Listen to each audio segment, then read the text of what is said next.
உலகத்துல கவலை இருக்கிற வரைக்கும் பக்தி படத்துக்கு மார்க்கெட் என்னைக்குமே உண்டு, தெரியுதா? அந்த முருகன் படம். முருகன் படமா? பாமா என்னமோ பெருசா சொன்னீங்க. பக்தி படத்துக்கு மார்க்கெட் இருக்காது. மயிலேறு முருகன் கண்ணாடியோட வாங்கினா 3 ரூபாய், கண்ணாடியை கழட்டிட்டு கொடுத்தா 1 ரூபாய். எப்படி வசதி? என்ன ஆச்சு முழுகுற?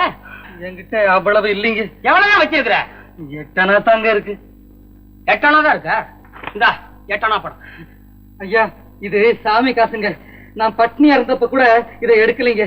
சாமி படம் வாங்கணும்னு ஆசை, அதனாலதான் எடுத்தேன். 8 அணா பாத்து எவ்வளவு நாள் ஆச்சு? கொண்டாயா? ஐயா, காணாம போன விலாசம் கிடைச்சு போச்சுங்க. இந்தாங்க, இதை கொஞ்சம் படிச்சு சொல்லுங்க ஐயா.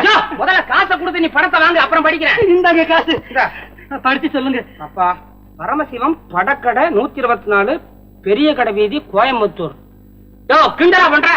ஏன் விலாசத்தை என்கிட்டயே கொடுத்து என்னையே படிக்க சொல்றியா? அப்போ நீங்க தான்? ஆமாயா, நான் தான். பூசாரி பொன்னமரத்துடைய அண்ணன் புள்ள, படக்கடை வச்சிருக்கிற பரமசிவம். ஐயா, என் பேரு வேலாயுதங்க. நான் உங்களை தேடி ஊரெல்லாம் அலைஞ்சுகிட்டு இருந்தேன்.